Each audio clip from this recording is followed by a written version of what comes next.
untuk jabatan, bukan untuk harta. Dengan berlari kejar dari Safa ke Marwah, kita mengingat akan ibunda mulia Sayyidatuna Hajar yang berlari demi anaknya Nabi Ismail alaihissalam, sehingga muncullah air Zam-Zam, di mana beliau tidak berputus asa dari rahmat Allah. Wala tayasu min rauhillah, janganlah kalian berputus asa dari rahmat Allah. Sebab pertolongan Allah itu pasti akan datang kepada hamba-hambanya.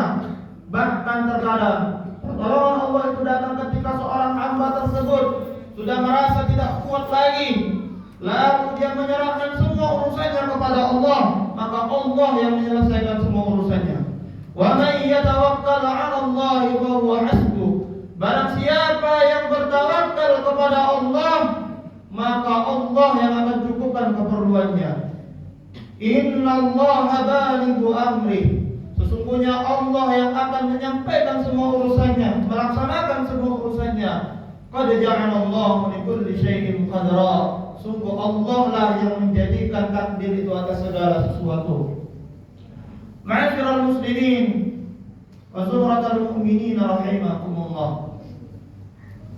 Hari raya Idul Adha ini membawa kita akan sebuah kisah perjalanan Nabi Ibrahim alaihi salatu wassalam, yang mana beliau memiliki sangat banyak sekali ujian dalam hidupnya.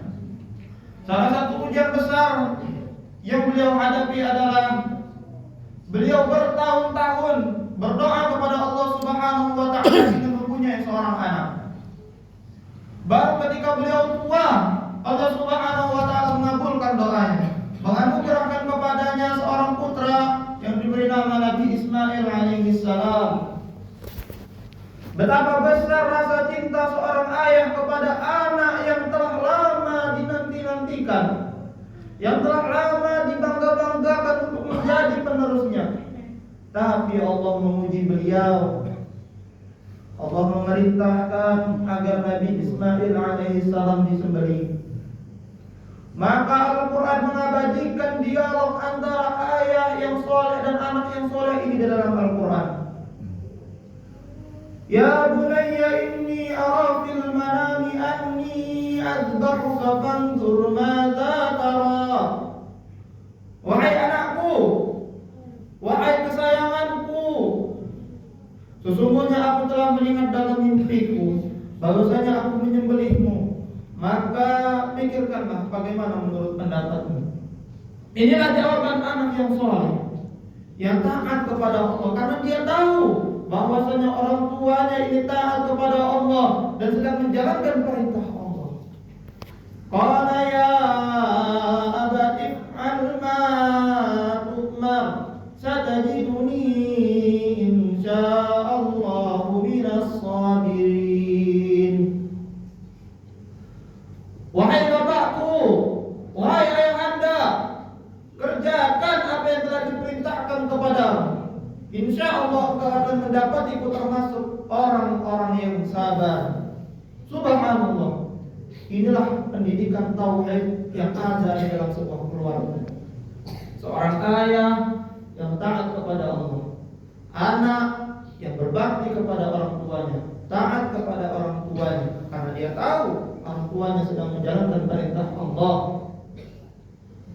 Banyak orang hari ini hanya mewariskan harta kepada anaknya, tapi lupa menanamkan iman kepada anaknya. Sibuk mencari dunia, sibuk ke sana kemari mencari dunia, tapi lupa menanamkan rasa cinta kepada Allah, cinta kepada Rasulullah.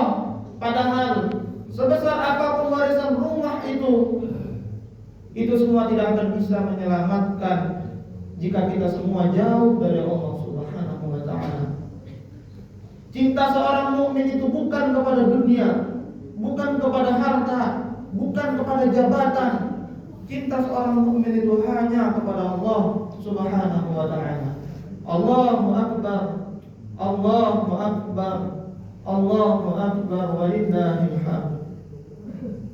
Ma'asyiral muslimin, wazuratul mu'minin rahimakumullah. Hari ini kita tidak diminta untuk menyembelih anak kita.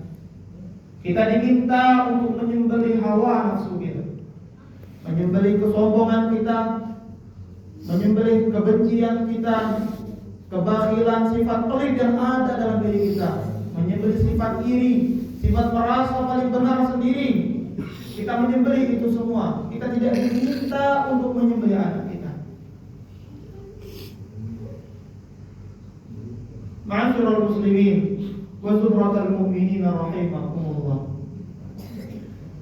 Allah Subhanahu wa ta'ala berfirman, "La yanalallaha luhuha wa la dima'uha, walakin yanalul taqwa minkum."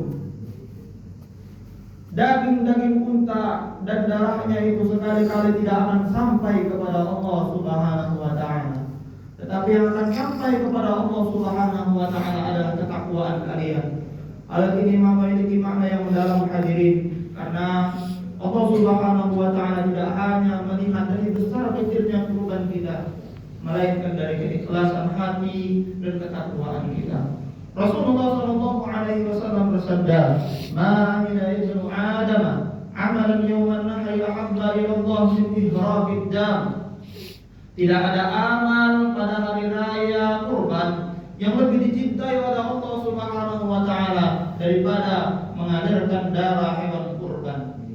Mungkin ada di antara kita yang hari ini alhamdulillah Allah berikan kesempatan untuk bisa beribadah kurban, walaupun dengan hanya kambing yang kecil, tapi jika dia memiliki ikhlasan, ketakwaan kepada Allah Subhanahu wa ta'ala, maka itulah yang akan sampai kepada Allah Subhanahu wa ta'ala. Keikhlasan, kemurnian hati yang dia miliki untuk Allah Subhanahu wa ta'ala. Maka jangan berbangga ketika kita memiliki harta yang banyak. Jangan berbangga ketika kurban kita besar. Banyak orang hari ini berbangga-bangga kurbannya besar, tetapi pelit sekali, susah sekali untuk membantu saudara-saudaranya. Ma'asyiral muslimin wa zumratal mu'minin rahimakumullah. Kehidupan kita ini sangatlah singkat di dalam dunia ini. Hari demi hari umur kita semakin berkurang. Dahulu ketika kita melihat orang tua kita, mereka sangat kuat, hati mereka kini telah rentah. Dahulu kita merasa kita masih muda, tapi saat ini rambut kita telah mulai berputih. Akan ada masanya kita pun akan dibalut dengan kain kafan, dibawa menuju kuburan kita, ditinggal sendirian, tidak ada yang menemani, tidak ada lagi harta kita, tidak ada lagi jabatan kita, tidak ada lagi kemewahan selama kita hidup di dunia. Yang menemani kita hanyalah amal. Maka sebelum hari itu datang, jangan sampai kita terlambat. Mari kita persiapkan diri kita, persiapkan amal kita, perbaiki ibadah kita, muliakan kedua orang tua kita, sayangi keluarga kita, didik anak-anak kita dengan ilmu agama, agar mereka cinta kepada Allah, agar mereka punya cinta kepada Rasulullah. Kita bantu saudara-saudara kita, jangan kita menyakiti hati orang lain.